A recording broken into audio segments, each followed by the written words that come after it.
பிரியமானவர்களே, ஆழமான வேத சத்தியத்தை அறிந்து கொள்ள இந்த சேனலை சப்ஸ்கிரைப் செய்து பெல் பட்டனை கிளிக் செய்து கொள்ளுங்கள்.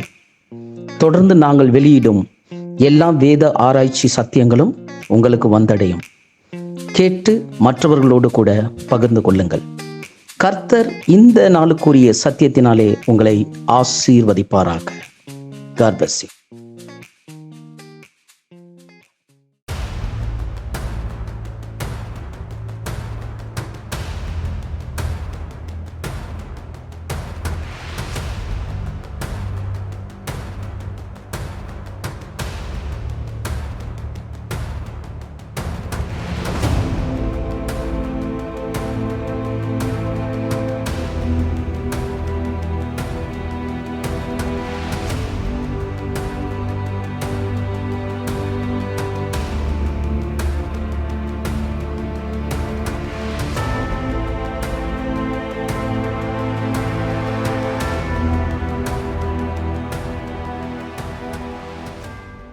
நாளிலும் ஆழமான வேத பாட வகுப்பிற்கு வந்திருக்கக்கூடிய அன்பு சகோதர சகோதரிகள் அனைவரையும் ஆண்டவராகிய இயேசு கிறிஸ்துவின் நாமத்தினாலே உங்களை வாழ்த்தி வரவேற்கிறேன்.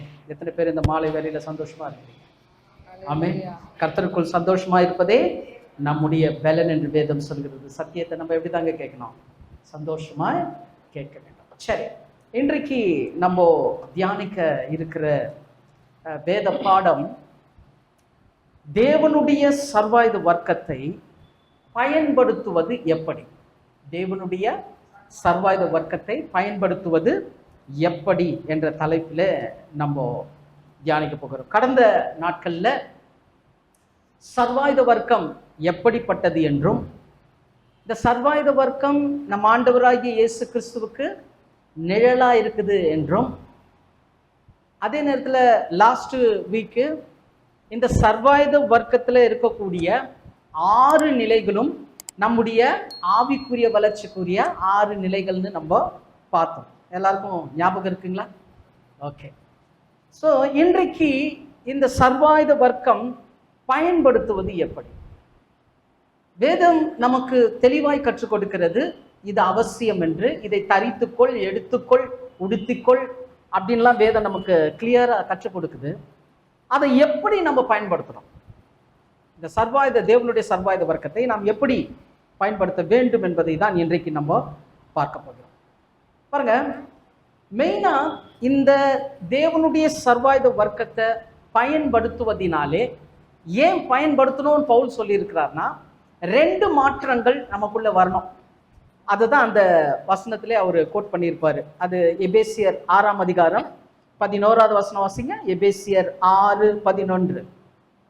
நீங்கள் பிசாசின் தந்திரங்களோடு எதிர்த்து நிற்க திராணி உள்ளவர்கள் ஆகும்படி தேவனுடைய சர்வாயுத வர்க்கத்தையும் தரித்துக் கொள்ளுங்கள். பாத்தீங்களா?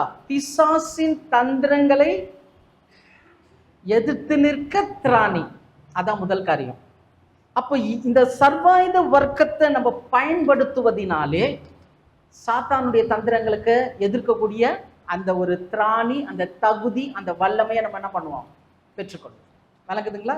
2வது ஒரு மாற்றம் அல்லது தகுதி என்னவென்றால் 2 கொரிந்தியர் 10ஆம் அதிகாரம் 4:5. 2 கொரிந்தியர் 10ஆம் அதிகாரம் 4:5.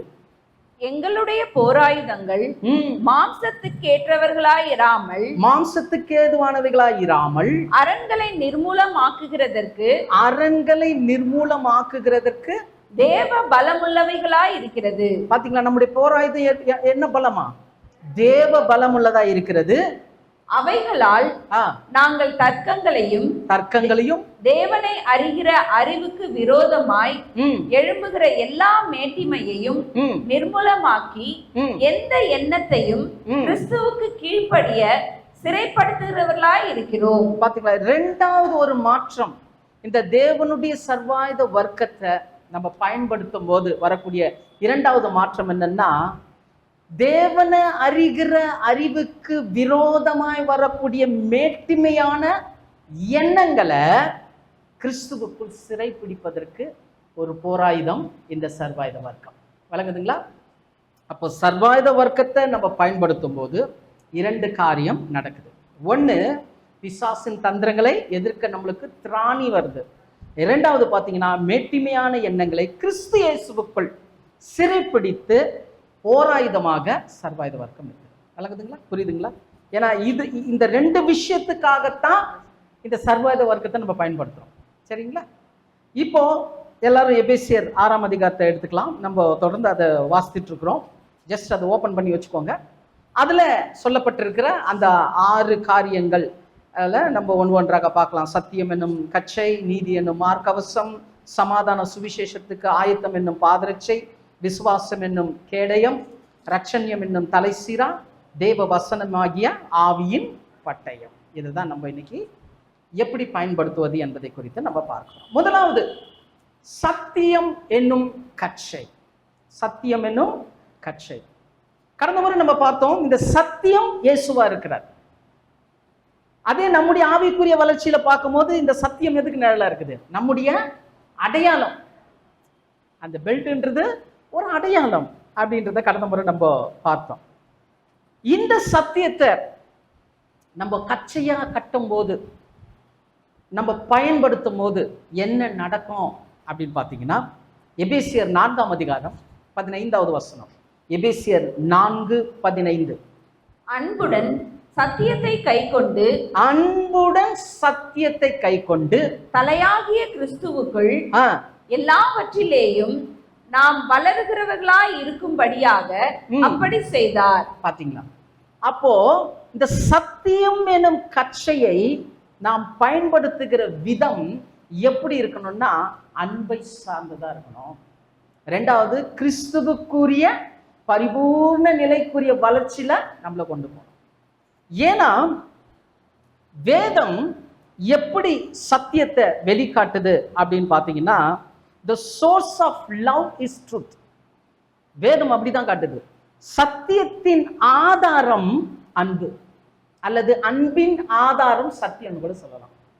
ஒரு சத்தியம் அறிந்தவன் அல்லது ஒரு சத்தியத்துல நிற்கிறவன் என்பதற்கு என்ன அடையாளம்னா அன்பு. விளக்குதுங்களா? அது. ஆனா மனிதன் 17ஆம் நூற்றாண்டுல கொஞ்சம் மாத்திட்டான். என்னன்னா the source of doctrine is truth அப்படின்னு மாத்திட்டான். அதாவது கொள்கை கோட்பாடின் ஆதாரம் தான் சத்தியம்னு மாத்திட்டான். நல்லா புரிஞ்சுக்கணும். வேதம் கற்றுக் கொடுக்கிறது சத்தியத்தின் ஆதாரம் அன்பு. நம்ம இப்ப வாசம் இல்லையா, அதான் அந்த வசனம். சத்தியத்தின் ஆதாரம் அன்பு. ஆனா 17ஆம் நூற்றாண்டுல என்ன ஆயிடுச்சுன்னா, கொள்கை கோட்பாடுகளினுடைய ஆதாரம் தான் சத்தியம்னு மாத்திட்டாங்க. இதனால தான் 2400 பிரிவுகள் சபையில வந்துச்சு. புரியுதுங்களா? அந்த RC, Pentecost, CSI, Methodist, Lutheran, Mormons, Bible student, seventh day Adventist சொல்லிக்கிட்டே போலாம். 2400 டினாமினேஷன் வந்துச்சு. என்னன்னா இவங்கெல்லாம் சத்தியத்தை எப்படி பிடிச்சாங்கன்னா ஒரு கொள்கை, ஒரு கோட்பாடின் அடிப்படையில் பிடிச்சாங்க. 7வது நாள் சபைக்கு போறவங்க அந்த சத்தியத்தை பிடிச்சி அதுலயே நின்னுட்டாங்க. யெகோவா தான் மெய்யான தேவன்னு சொல்லிட்டு அவருக்கு தான் நம்ம சாட்சியா இருக்கணும், நம்ம அதை பிடிச்சிட்டு என்ன பண்ணாங்க? சத்தியத்தை பிடிச்சாங்க, ஆனா அதுலயே நின்னுட்டாங்க. அப்ப அவங்களுடைய சத்தியத்தின் ஆதாரம் அவர்களுக்கு பிடித்த கொள்கை கோட்பாடு. ஆனா சத்தியம் என்ன கச்சையை நம்ம எப்படி பயன்படுத்தணும்னா அன்புக்கு மட்டும்தான் பயன்படுத்தணும். விளங்குதுங்களா? சத்தியத்தை அறிந்தவர்களுடைய அடையாளம் என்னன்னா அன்பு தான். அது ரொம்ப முக்கியமான ஒரு கோட்பாடா இருக்குது. ஆனா இன்னைக்கு சத்தியம் அறிந்தவர்கள் இடத்துல நீங்க போனீங்கன்னா ஒரு கோட்பாடு இருக்கு. என்னன்னா மற்றவங்களை ஒரு மாதிரி ஏளனமா பார்க்குறது. சத்தியம் அறியாதவங்களை, மற்ற சபைகளை, இவங்களெல்லாம் எப்படின்னா ஒரு மாதிரி ஏளனமா பார்க்குறது. இது நாளடைவில் இப்ப ரொம்ப பெருசாயிடுச்சு. இப்பெல்லாம் எப்படி பார்க்குறாங்கன்னா, என்ன இவர் இப்படி பேசுறாரு, என்ன உங்க சபை என்ன சபை, உங்க சத்தியம் என்ன சத்தியம், எங்க சத்தியம் எப்படி தெரியுமா, நாங்க எப்படி பட்டோம் தெரியுமா, எங்க சபை எப்படி தெரியுமா. இப்படி கிறிஸ்தவர்கள் ஒருவருக்கு ஒருவர் என்ன பண்ணிக்கிறாங்க, சபையை குறித்து பாகுபாடு, அந்த சத்தியத்தை குறித்த பாகுபாடு, பிரசங்கத்தை குறித்த பாகுபாடு, வளர்ச்சியை குறித்த பாகுபாடு, இப்படி நிறைய வந்துடுச்சு. ஜனங்க அதிகமா இருந்தா அது என்ன சபை? பெரிய சபை. ஜனங்களே இல்லைன்னா சின்ன சபை. எல்லாம் என்னன்னா குவான்டிட்டி வைஸ் பார்க்குறாங்க. ஆனா தேவன் பார்க்கறது குவான்டிட்டி கிடையாது, குவாலிட்டி, ஸ்பிரிச்சுவல் குவாலிட்டி, ஆவிக்குரிய தகுதி. அது ஒருத்தர் 2 பேர் இருந்தா கூட பரவாயில்ல, கர்த்தர் என்ன பண்ணுவார், அவர்களை கொண்டு பயன்படுத்த முடியும். ஏன்னா நம்ம யாரை உருவாக்குகிறோம், சத்தியத்தை கொண்டு எப்படி உருவாகணும்னா அன்பின் அடிப்படையில தான் உருவாகணுமே தவிர கொள்கை கோட்பாடு அடிப்படையில் உருவாகக்கூடாது. சும்மா ஒரு 2 வசனத்தை மாத்திரம் பிடிச்சிட்டு இதுதான் கரெக்ட்னு நிற்கக்கூடாது. இன்னைக்கு எல்லாருமே அப்படிதான் என்ன பண்றாங்க, நிக்கிறாங்க. அதுதான் பிரச்சனை. இது நாளடைவில் எப்படி ஆகி போச்சுன்னா, ஒருத்தர் குற்றம் சொல்லி மற்றவர்கள் பார்த்து என்ன இப்படி ஒருத்தருக்கு ஒருத்தர் கேட்க ஆரம்பிச்சுட்டாங்க. கிறிஸ்தவர்களை பார்த்து கேட்க ஆரம்பிச்சுட்டாங்க, எப்பா நீ எந்த பிரிவு? உலகத்தார சொல்றேன், நீங்க எந்த பிரிவு? சில இடங்கள்ல நம்ம செய்தி கொடுக்க போனால நீங்க எதை சார்ந்தவங்க? எடுத்த கேள்வி அதுதான், நீங்க யாரு, நீங்க எதை சார்ந்தவங்க? ஒரு முறை 10:30 மணிக்கு பாஸ்டர் ஒருத்தர் போன் பண்ணாரு. காலையில ஒரு சபையில நான் பேசணும், நைட்டு 10:30 மணிக்கு போன் பண்றாரு. நீங்க எந்த டினாமினேஷனுங்க? ஆனா உங்களுடைய செய்தியெல்லாம் பார்த்தேன், நீங்க எகோவான்றீங்க. ஒருவேளை எகோவாவின் சாட்சியா கேட்கிறாங்க. ஏன் ஆயிடுச்சு? கொள்கை கோட்பாடுல சத்தியம் அதன் அடிப்படையில போயிடுச்சு. அன்பின் அடிப்படையில வரணும். நல்லா தெரிஞ்சுங்க. இப்போ சத்திய வளர்ச்சின்றது இந்த அன்பின் அடிப்படையில இருந்துச்சுன்னா நம்ம மற்றவங்களை பார்த்து குறை சொல்ல மாட்டோம். மற்றவங்களை பார்த்து கண்டிப்பா குறை சொல்ல மாட்டோம். எல்லாமே அறியாமை தான். எல்லாமே ஒரு அறியாமை, ஒரு புரிதல் இல்லை, தெரிதல் இல்லை, தேடுதல் இல்லை. மெயினா தான் தேடுதல் இல்லை. அப்போ ஒரு +2 ஸ்டூடெண்ட் ஒரு ஃபர்ஸ்ட் ஸ்டாண்டர்ட் ஸ்டூடெண்ட்டை பார்த்து என்ன எப்படி இருக்கிறீங்க, உங்களுக்கு இவ்வளவு தெரியலையே அப்படின்னா அது நியாயமா அநியாயமா? +2 ஸ்டூடெண்ட் ஃபர்ஸ்ட் ஸ்டாண்டர்ட் ஸ்டூடெண்ட்டை பார்த்து என்ன உனக்கு ஒண்ணுமே தெரியலன்னு சொன்னா அநியாயம். புரியுதுங்களா? ஏன்னா நீ 12ஆம் வகுப்பு படிக்கிற, உனக்கு இருக்கிற நாலேஜ் வேற, நீ கற்றுக்கொண்ட பாடம் வேற. அந்த ஃபர்ஸ்ட் ஸ்டாண்டர்ட் குழந்தைக்கு என்ன தெரியும்? அதை போய் குறை சொன்னா அது நியாயமா அநியாயமா? அநியாயம். அதான் வேதம் தெளிவா சொல்லுது. 1 கொரிந்தியர் 13ஆம் அதிகாரம் 6வது வசனம் வாசிங்க. 1 கொரிந்தியர் அன்பை குறிச்சு டெஃபினிஷன் கொடுத்துக்கிட்டே வராரு இல்லையா பவுல்? அதுல சொல்றாரு பாருங்க, 1 கொரிந்தியர் 13:6. அநியாயத்தில் சந்தோஷப்படாமல், பாத்தீங்களா? அநியாயத்தில் சந்தோஷப்படாமல் சத்தியத்தில் சந்தோஷப்படும். அதுதாங்க அன்பு. அநியாயத்துல சந்தோஷப்படாது. ஒருத்தருடைய குறையை பார்ப்பதற்கு முன்பதாக அவருடைய அறியாமையை பார்க்க கத்துக்கோங்க. ரொம்ப முக்கியம். குடும்பத்துல கூட இதை அப்ளை பண்ணுங்க. அப்படி பார்த்தோம்னா நம்ம யாரையும் என்ன பண்ண மாட்டோம், குறை சொல்ல மாட்டோம். குறையை பற்றி பேசுவது நல்லதுதான், ஏன்னா அவர் தவறு செய்யறாருன்றதை நம்ம தெரிஞ்சுக்கணும். ஆனா அதை ஃபுல்லா நம்ம என்ன பண்ணக்கூடாது, தண்டூர் அடிக்க கூடாது. ஒரு குறை உள்ளவரா இருக்கிறாருன்னா அவருக்காக ஜெபிக்கணும். அதான் ரொம்ப முக்கியம். அதுதான் அன்பு. அப்போ சத்தியம் என்னும் கச்சையை எப்படி பயன்படுத்தணும்னா அன்பின் அடிப்படையில் பயன்படுத்தணும். வேதம் அப்படிதான் கற்றுக்கொள்கிறது. எனக்கு நிறைய விஷயம் தெரியும், எனக்கு நிறைய நாலேஜ் இருக்கு, நான் இப்படி படிச்சிருக்கேன், நான் அப்படி படிச்சிருக்கேன், நான் அதான் கைதான், ஒன்றும் கிடையாது. தேவனுடைய அன்புல ஒண்ணுமே கிடையாதுன்றது நம்ம தெளிவா புரிஞ்சுக்கணும். அதனாலதான் இயேசு கிறிஸ்துவனுடைய ஊழியம், அவர் சத்தியத்தை சொன்னாரு. அவர் தான் நம்முடைய ரோல் மாடல். இயேசுதான் நம்முடைய ரோல் மாடல். இயேசு எப்படிப்பட்ட மக்கள் மத்தியில போனார்னா, நீங்க அந்த தேசத்துக்கு போனீங்கன்னா உங்களுக்கு தெரியும், ஒவ்வொரு தேசத்துல ஒவ்வொரு கேட்டகரி இருப்பாங்க, ஒவ்வொரு பிரிவினர் இருப்பாங்க. எல்லாருமே இயேசு ஏற்றுக்கொண்டவங்க தான், ஆனா பிரிவுல கொஞ்சம் வரும். உதாரணத்துக்கு யப்பா பட்டணம் போனீங்கன்னா அங்க இருக்கிறவங்க ஒரு மாதிரி இருப்பாங்க, பெத்தானியாவுக்கு போனீங்கன்னா அங்க இருக்கிறவங்க ஒரு மாதிரி இருப்பாங்க, கஃபர்நபுக்கு போனீங்கன்னா அங்க ஒரு மாதிரி இருப்பாங்க. ஆனா எல்லாருமே இந்த இயேசுவை ஏற்றுக்கொள்வதற்கு இயேசு அங்க போனார். யூதர்கள் போல இயேசு போனார். ஏன் தெரியுமா? அதுதான் அவருடைய அன்பு. சத்தியத்தை அன்புல வெளிப்படுத்தினார். ரட்சிப்பு எல்லாருக்கும் கிடைக்கணும்ன்றது இயேசு கிறிஸ்துனுடைய ஆசை. அதனால அங்க போனார். சேம் அவருடைய அப்போஸ்தலர்களும் அப்படிதான் வந்தாங்க. அதுல எஸ்பெஷலி என்னை ரொம்ப கவர்ந்த ஒரு டீச்சர் யாருன்னா அப்போஸ்தலர் பவுல் தான். ஏன்னா அவரு தெளிவா ஒரு விஷயத்த சொல்றாரு பாருங்களேன். 1 கொரிந்தியர் 9ஆம் அதிகாரம் 19 இருந்து 22 வரை உள்ள வசனங்கள். 1 கொரிந்தியர் 9ஆம் அதிகாரம் 19 இருந்து 22 வரை உள்ள வசனங்கள். ஒரு வசனமா வாசிங்க சிஸ்டர். நான் ஒருவருக்கும் அடிமைப்படாதவனாய் இருந்தும், என்ன சொல்றாரு பாருங்க, நான் ஒருவனுக்கும் அடிமைப்படாதவனாய் இருந்தும் நான் அதிக ஜனங்களை ஆதாயப்படுத்திக் கொள்ளும்படிக்கு என்னைத்தானே எல்லாருக்கும் அடிமையாக்கினேன். பாத்தீங்களா எவ்வளவு மாதிரி ஒரு வார்த்தை பாருங்க. இதுதாங்க சத்தியத்தின் அன்பு. அன்பின் ஆதாரம் தாங்க சத்தியம். சொல்றாரு, நான் அடிமை கிடையாது, ஆனா ஜனங்களை ஆதாயப்படுத்திக் கொள்வதற்கு நான் என்னவாயிட்டேன், அடிமையாயிட்டேன். யூதரை ஆதாயப்படுத்திக் கொள்ளும்படிக்கு யூதருக்கு யூதனை போலவும் நியாயப்பிரமாணத்துக்கு கீழ்ப்பட்டவர்களை ஆதாயப்படுத்திக் கொள்ளும்படிக்கு நியாயப்பிரமாணத்துக்கு கீழ்ப்பட்டவனை போலவும் ஆனேன். பாத்தீங்களா? நியாயப்பிரமாணம் இல்லாதவர்களை ஆதாயப்படுத்திக் கொள்ளும்படிக்கு அவர்களுக்கு நியாயப்பிரமாணம் இல்லாதவனை போலவும் ஆனேன். அப்படி இருந்தும் நான் தேவனுக்கு முன்பாக நியாயப்பிரமாணம் இல்லாதவனாய் இராமல் கிறிஸ்துவின் பிரமாணத்துக்குள்ளவனாய் இருக்கிறேன். ஆமென். சொல்றார் பாருங்க, கிறிஸ்துவின் பிரமாணத்துக்குள்ளவனாய் இருக்கிறேன். பலவீனரை ஆதாயப்படுத்திக் கொள்ளும்படிக்கு பலவீனருக்கு பலவீனனை போலானேன். எப்படியாகிலும் சிலரை ரட்சிக்கும்படிக்கு நான் எல்லாருக்கும் எல்லாம் ஆனேன். ஆமென். இதுதாங்க, சிலரை ரட்சித்துக் கொள்ளும்படிக்கு, சிலரை ரட்சித்துக் கொள்வதற்கு எல்லாருக்கும் எல்லாம். இதாங்க சத்தியத்தின் ஆதாரம்.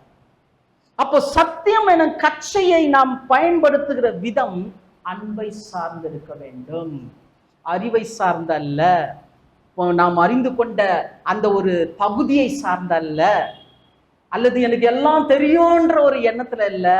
அன்பு எவ்வளவுக்கு எவ்வளவு சத்தியம் உள்ள வருதோ அவ்வளவுக்கு அவ்வளவு அன்பு வரணுங்க. அந்த அன்பு வந்துட்டா நீங்க எல்லாரிடத்திலும் போவீங்க, எல்லா தரப்பு மக்கள் கிட்ட போவீங்க. மோஸ்ட்லி என் கூட இந்த ஸ்டடி படிச்சவங்க நிறைய பேர் அவங்கவுங்க ஒரு பிளாட்ஃபார்ம்ல நின்றுட்டாங்க.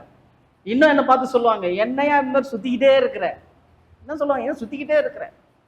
ஆமா, அது நல்லது. ஏன்னா நான் ஒரு தரப்பு மக்கள் மத்தியில மட்டும் போனேன்னா இது இப்படியே தான் இருக்கும். ஆனா எல்லா தரப்பு மக்கள் மத்தியில போகும்போது, எல்லாரும் அந்த சத்தியத்தை அறிந்து கொள்ளும் போது, அதனால தேவனுடைய நாம மகிமைப்படும் போது, அவருடைய அன்பை தெரிந்து கொள்ளும் போது என்ன ஒரு சந்தோஷம் இல்லைங்களா? கர்த்தர் அதை தான் நம்மளிடத்துல எதிர்பார்க்கிறேன். அப்போ சத்தியம் என்னும் கச்சையை நாம் எப்படி பயன்படுத்த வேண்டுமானால் அன்பின் அடிப்படையிலே பயன்படுத்த வேண்டும். விளங்குதுங்களா? இது முதல் காரியம். இரண்டாவது காரியம், நீதி என்னும் மார்க்கவசத்தை தரித்துக்கொள். நீதி என்னும் மார்க்கவசத்தை தரித்துக்கொள். இந்த தரித்துக்கொள் அதை தான் கடந்த முறை நம்ம பார்த்தோம். மூல மொழியில என்டியோர் அப்படின்னு சொல்லப்பட்டிருக்கு. அப்படின்னா ட்ரெஸ்ஸா, அதாவது ஆடையாய் அணிந்து கொள் அப்படின்றத நம்ம கடந்த முறை படந்த கிளாஸ்ல எல்லாம் நம்ம பார்த்தோம். எஸ்பெஷலி கர்த்தராகிய இயேசு கிறிஸ்து எப்படி ஞானஸ்நானம் எடுத்து அந்த நீதியை நிறைவேற்றினார். நம்முடைய ஆவிக்குரிய வளர்ச்சியில பார்க்கும் போது நம்ம ஞானஸ்நானம் எடுத்து நம்ம என்னவா ஒப்பு கொடுக்கணும்? ஜீவ பலியா ஒப்பு கொடுத்து நீதிக்குரிய கிரியைகளை செய்யறது நம்முடைய ஆவிக்குரிய வளர்ச்சி நிலைன்றத கடந்த கிளாஸ்ல நம்ம பார்த்தோம். இப்ப இந்த நீதி என்னும் மார்க்கவசத்தை தரித்து கொள்ளுன்னா இதை எப்படி நம்ம பயன்படுத்தணும்? இந்த நீதி என்னும் மார்க்கவசத்தை எப்படி பயன்படுத்தணும் அப்படின்னு பார்க்கும்போது ஏசாயா 59 அதிகாரம் 17-18. ஏசாயா 59 17-18. அவர் நீதியை மார்க்கவசமாக அணிந்து, இயேசு கிறிஸ்துவை குறித்ததான தீர்க்க தரிசனம், நல்லா கவனிங்க. நீதியை மார்க்கவசமாக அணிந்து, ரட்சிப்பு என்னும் சீராவை தமது சிரசில் தரித்து, நீதி சரி கட்டுதல் என்னும் வஸ்திரங்களை உடுப்பாக உடுத்து. எல்லாம் எப்படி வருது பாருங்க, சால்வை தரித்து, அணிந்து, உடுப்பாக உடுத்தி, வைராக்கியத்தை சால்வையாக போர்த்தி கொண்டார். கிரியைகளுக்கு தக்க பலனை அளிப்பார். தம்முடைய சத்துருக்களிடத்தில் உக்கிரத்தை சரிகட்டி, தம்முடைய பகைஞருக்கு தக்க பலனையும் தீவுகளுக்கு தக்க பலனையும் சரி கட்டுவார். பாத்தீங்களா? கர்த்தராகிய இயேசு கிறிஸ்து அந்த நீதியை மார்க்கவசத்தை அணிந்த பிறகு அவர் என்ன பண்றாருன்றதுதான் இந்த வசனம்.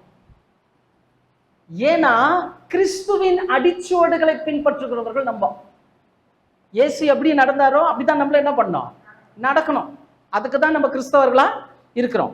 அப்போ இயேசு அந்த நீதியின் மார்க்கவசத்தை அணிந்ததினாலே அவர் என்ன கொடுக்க வந்தாராம்? நியாய தீர்ப்பு கொடுக்க வந்தாராம். புரியுதுங்களா? கடைசியில யார் தான் நியாய தீர்க்க போறா? இயேசுதான். அதனால்தான் பிதாவாகிய தேவன் ஒரு இடத்துல ஒரு வசனம் இருக்கு இல்லையா, இவர் சகலத்துக்கும் அதிகாரி ஆக்குறதுனால நியாய தீர்ப்பு செய்கிறத தேவன் எடுக்காம அதை யார் கையில கொடுத்துட்டாரு? கிறிஸ்து இயேசு கிட்ட கொடுத்துட்டாரு. இப்போ விஷயம் என்னன்னா, நீதி என்னும் மார்க்கவசத்தை எப்படி பயன்படுத்தணும் அப்படின்னா, கடந்த முறை பார்த்தோம், தேவனுக்கு முன்பதாக நிற்கிறோம் என்கின்ற தகுதிக்குரிய உணர்வு தான் நீதி. அதாவது என்னுடைய கிரியைகளை பார்க்கறதுக்கு ஒருத்தர் இருக்கிறார், எனக்குள்ளேயே இருக்கிறார், அதான் அர்த்தம். விளங்குதா? அதான் நீதி. அப்போ இந்த இடத்துல பார்க்கும்போது நம்முடைய நீதி எப்படி பயன்படுத்தணும்னா, நியாய தீர்ப்பு செய்கிற நியாயாதிபதி எனக்குள்ள இருக்கிறார் என்ற உணர்வு நமக்குள்ள வரணும். ஏன்னா அவர் என்னவா இருக்கிறாரு? நியாய தீர்ப்பு செய்கிறவர், கிரியைக்கு தக்க பலனை கொடுக்க வர்றாரு அவரு.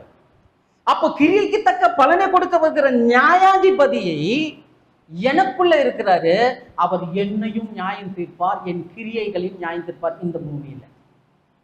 அப்ப அந்த உணர்வின் அடிப்படையில நான் செயல்படுறேன் பார்த்தீங்களா, அதுதான் நீதியின் மார்க்கவசம். விளங்குதுங்களா? அதான் நீதி மார்க்கவசம். அப்போ இந்த நீதியின் மார்க்கவசத்தை நம்ம உள்ள வைக்கிறது என்னன்னா, நீதிக்குரிய கிரியைன்றது என்னன்னா, அது ஒரு வளர்ச்சி. நீதியின் கிரியைகள்ல வளரணும், வளர்ச்சி அது. இப்போ இயேசுவை இந்த பூமியில பிறக்கும் போதே அவர் அந்த நீதியை முழுசா நிறைவேற்றல.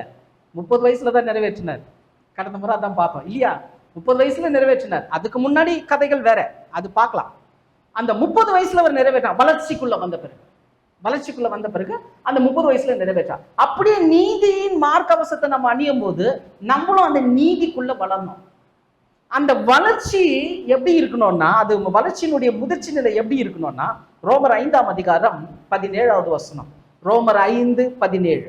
அல்லாமலும் ஒருவனுடைய மீறுதலினாலே அந்த ஒருவன் மூலமாய் மரணம் ஆண்டு கொண்டிருக்க, மரணமானது ஆதாம பத்தி சொல்றாங்க, ஒருவன் மூலமாக அந்த மீறுதலினாலே மரணம் ஆண்டு கொண்டிருக்க, கிருபையின் பரிபூரணத்தையும், நல்ல கவனிங்க, கிருபையின் பரிபூரணத்தையும் நீதியாகிய ஈவின் பரிபூரணத்தையும் பெறுகிறவர்கள்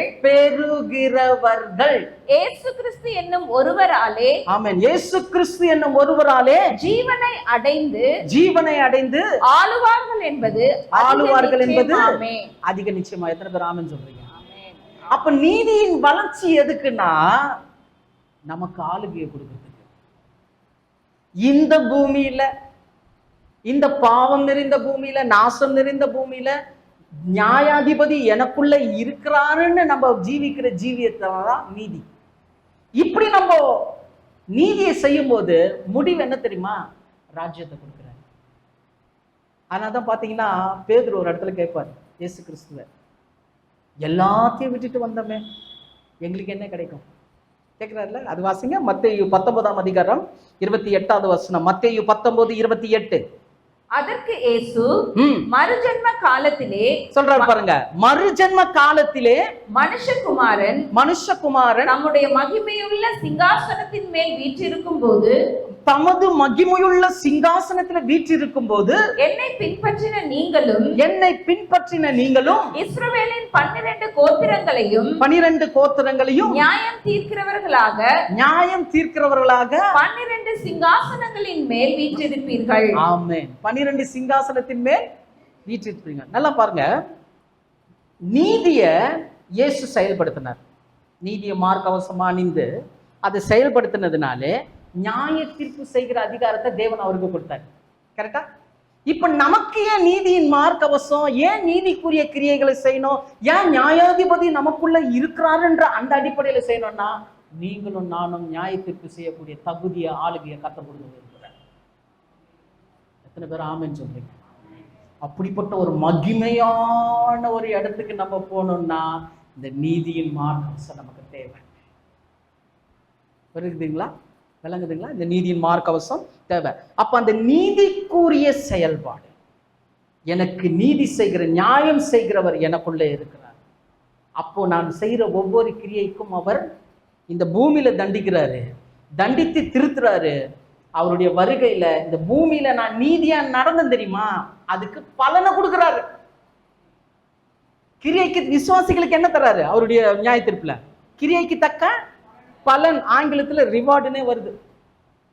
அப்ப தண்டனை இங்க, அதெல்லாம் பார்த்தோம் கடந்த முறை 1 பேதுல பார்த்தோம் இல்லையா, 4:17 பார்த்தோம். அப்போ நியாயத்தீர்ப்பு தேவனுடைய வீட்டை துவங்கும் காலமா இருக்குதுன்னா இதுதான் தேவனுடைய வீடு. இதுக்குள்ள நியாயாதிபதி இருக்கிறாரா? இயேசு இருக்கிறாரா? பிதாவாகிய தேவன் இருக்கிறாரா? உள்ள இருக்கிறதுனால நம்முடைய ஆவியோடு கூட ஆவியானவரை கலந்து இருக்கிறதுனால நம்ம நீதியை நடப்பிக்கணும்.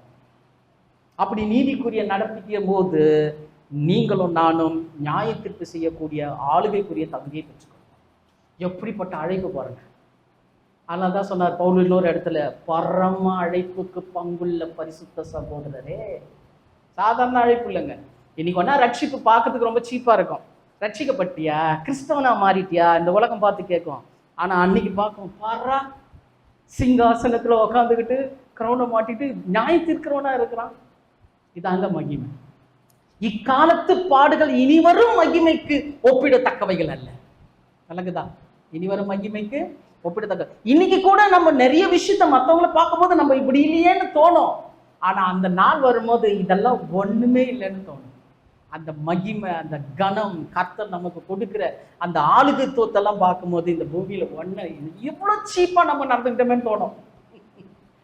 கர்த்தர் அப்படிப்பட்ட ஒரு சூழலுக்கு தான் நம்மள என்ன பண்றாரு, கொண்டு போறாரு. அப்ப நீதி என்னும் மார்க்கவசத்தை எப்படி பயன்படுத்தணும்னா, நீதி நியாயத்தீர்ப்பு செய்கிறவர் எனக்குள்ளே இருக்கிறார் என்கின்ற உணர்வின் அடிப்படையிலையும், எனக்கு அவர் ராஜ்யத்தை கொடுப்பார் என்கின்ற உணர்வின் அடிப்படையிலும் நீதியான காரியங்களை நடத்துகிறேன். இல்லைன்னு வச்சுங்களேன், நான் நீதிமானாக்கும், நான் நீதி செய்யணும், நான் நீதி செய்யணும் செய்யவே முடியாது. அந்த உணர்வை நம்ம பெற்றுக்கொள்ளணும். நீதிபரர் எனக்குள்ளே இருக்கிறார், எனக்கு நியாயத்தீர்ப்பு செய்யக்கூடிய தகுதியை கொடுக்கிறவர் எனக்குள்ளே இருக்கிறார், ஆகையால் நான் நீதியை நடத்துகிறேன். அந்த நீதியை மார்க்கவசமாக தரித்து கொள்ள வேண்டும். சரி, மூன்றாவதாக சமாதான சுவிசேஷத்திற்கு ஆயத்தம் என்னும் பாதரட்சை. இது மூன்றாவது காரியம். இந்த சமாதானத்தின் சுவிசேஷத்துக்கு ஆயத்தம் என்னும் பாதரட்சியை நம்ம எப்படி பயன்படுத்தணும் அப்படின்னு பார்த்தீங்கன்னா, நம்ம கடந்த முறை பார்த்தோம், ஊழியத்தின் ஆதாரமே யார் தான்? இயேசுதான். இந்த உலகத்துல ஊழியம் செய்யணும்ன்றத கற்றுக் கொடுத்தவர் யாரு தான்? இயேசுதான் கற்றுக் கொடுத்தார் இல்லையா? அதே நேரத்துல இந்த இயேசு கிறிஸ்துவை தான் நம்ம பின்பற்றணும். அப்போ நம்மளுடைய ஊழியம் கூட எப்படி இருக்கணும்? கிறிஸ்து இயேசுக்குரிய சார்ந்த ஊழியமாய் இருக்கணும். இந்த இயேசு தன்னை பின்பற்றுகிறவர்களை எப்படி இருக்கணும்னு சொல்றாரு ஒரு இடத்துல. வாசிங்க, மத்தேயு 16ஆம் அதிகாரம் 24வது வசனம். மத்தேயு 16:24. அப்பொழுது இயேசு தம்முடைய சீஷர்களை நோக்கி, ஒருவன் என்னை பின்பற்றி வர விரும்பினால், பாருங்க, ஒருவன் என்னை பின்பற்றி வர விரும்பினால் அவன் தன்னைத்தான் வெறுத்து தன் சிலுவையை எடுத்துக்கொண்டு என்னை பின்பற்ற கடவன். பாத்தீங்களா சொல்றாரு. அவர் பின்னாடி எல்லாரும் போனாங்க, ஆனா அவர் ஊழியம் செய்தார். தனக்கு பின்பாக ஊழியம் செய்கிறவர்கள் எப்படி இருக்கணும்னு சொல்லிக்கிறார். ரெண்டு விஷயம். ஒண்ணு விருப்பம். ஒருவன் என்னை பின்பற்றி வர விரும்பினால், எல்லாருமே போயிட முடியாதுங்க. விருப்பம் எல்லாருக்குமே இருக்குது. அது என்ன விருப்பம்னு காட்டுறேன் பாருங்க. விருப்பம். ரெண்டாவது தன்னைத்தானே வெறுக்கணும். தன்னைத்தானே வெறுக்கிற ஒரு அனுபவம். இது எப்படின்னா, விருப்பம் பிளஸ் வெறுக்கிற அனுபவம், இது ரெண்டும் சேர்ந்தா தான், இது ரெண்டும் சேர்ந்த மாதிரி செய்யறது தான் சுவிசேஷ ஊழியம். அப்படிதான் பயன்படுத்தணும். புரியுதுங்களா? இந்த பாதரட்சியை அப்படிதான் பயன்படுத்தணும். எனக்கும் பாயிண்ட்ஸ் தெரியும், எனக்கும் பேச தெரியும், அதனால நான் போய் பேசுறேன்னா அது ரொம்ப நாளைக்கு நிலைக்காது. புரியுதுங்களா? நீங்க உங்களுடைய ஊழியத்தின் ஆரம்பமும் சரி, உங்களுடைய முடிவும் சரி, இப்படிதான் இருக்கணும். கர்த்தர் இப்படிதான் கொண்டு போவார், அவருக்கு ஏற்ற மாதிரி நடந்தா. புரியுதுங்களா? இப்படிதான் கொண்டு போவார். ஸோ அந்த அடிப்படையில் பார்க்கும்போது இது எப்படின்னா, தேவனுடைய விருப்பம் நம்முடைய விருப்பமா மாறணும். எப்படிங்க? தேவனுடைய விருப்பம் நம்முடைய விருப்பமா மாறணும். எனக்குரிய விருப்பம் என்னுடைய விருப்பம் மாறணும். விளங்குதா? தேவனுடைய விருப்பம் என்னுடைய விருப்பமாக மாறணும். என்னுடைய சுய விருப்பம் என்னுடைய வெறுப்பா மாறணும். இது இல்லைங்க இப்ப ஊழியத்திலே இல்லை, ஊழியக்காரர்களிடத்திலும் இல்லை. ஏன்னா அதை தெரிஞ்சுக்கல. இதை தெரிஞ்சுக்காம இந்த சர்வாயுத வர்க்கத்தை எடுத்துக்காமல என்ன பண்ணிட்டாங்க? ஊழியத்துக்கு பாதரட்சியை போட்டுட்டு வந்துட்டாங்க. அதான் பிரச்சனை.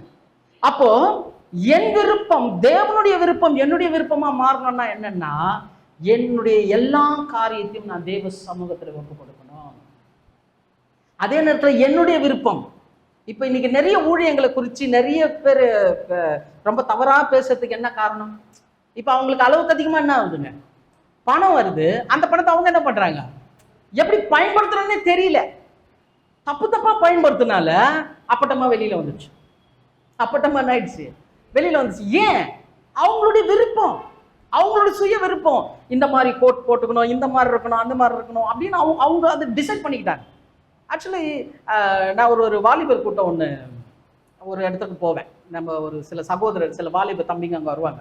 அவங்கெல்லாம் யாருன்னா, ஒரு நல்ல பிரபலமான ஊழியர் இடத்துல அந்த மியூசிஷியனாக இருக்கிறவங்க, கீபோர்ட் பிளேயரு, கிட்டாரிஸ்ட்டு, இவங்கெல்லாம் ஒன்றா சேர்ந்து ஒரு குழு ஒன்று வச்சுருக்கிறாங்க.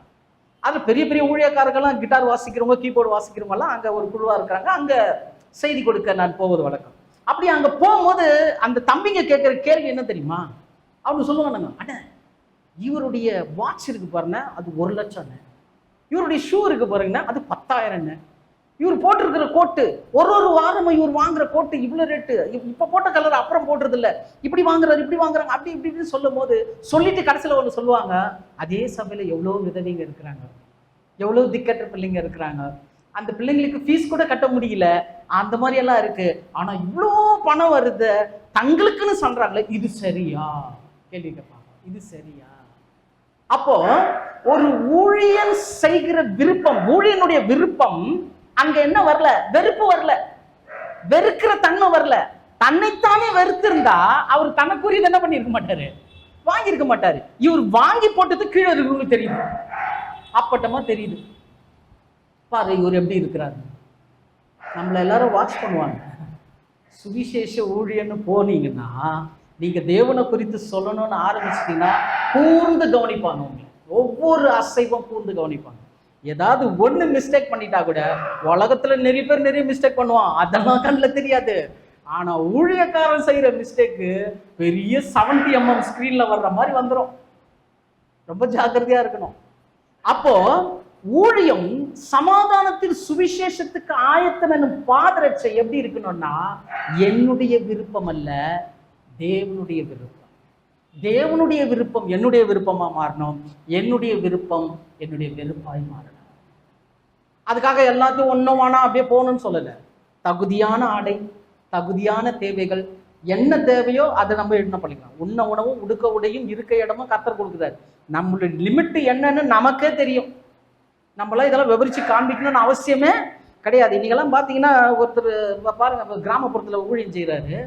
அவரு பிரசங்கம் பண்ணும்போது பார்த்தீங்கன்னா இந்த மேக் ப்ரோ லேப்டாப் தான், லேப்டாப் வச்சு பிரசங்கம் பண்றாரு. முன்னாடி இருக்கிறவங்கெல்லாம் எல்லாம் களை பிடிக்கிற ஆயா, தாத்தா அங்கே உக்காந்துக்கிறாங்க. இதுல இங்கிலீஷ்ல டிரான்ஸ்லேஷன் வேற. என்னன்னா அவங்க அந்த சோசியல் மீடியால பெரிய ஊழியன்னு காட்டுறாங்களாம். இப்படி காமிச்சா எப்படி இருக்கும், பெரிய ஊழியம் மாதிரி அப்படின்னு காட்டுறாங்க. ஆனா அந்த இடத்துக்கு போனாதான் தெரியுது, முன்னாடி உக்காந்துக்கிறதெல்லாம் வேர்க்கல்ல புடுங்குறாள். இந்த மாதிரி ஆளுங்களை உட்கார வச்சு அந்த மாதிரி தேவையில்லாத ஒருத்தர்கிட்ட போய் ஒரு சின்ன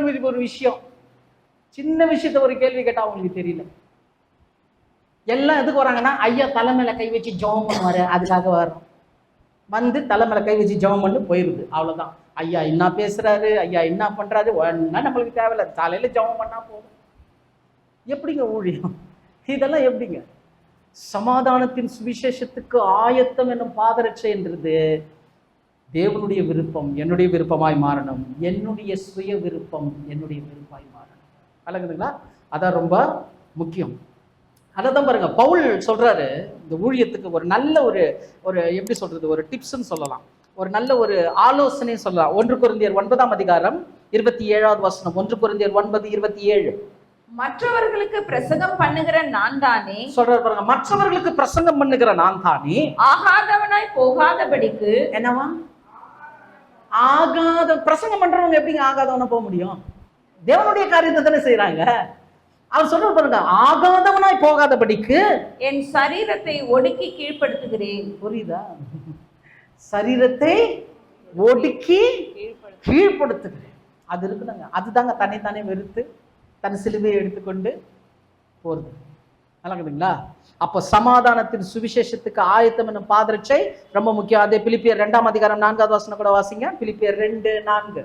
அவனவன் தனக்கானவைகளை அல்ல பிறருக்கானவைகளையும் நோக்குவானாக. பாத்தீங்களா? இதுதாங்க சாட்சி.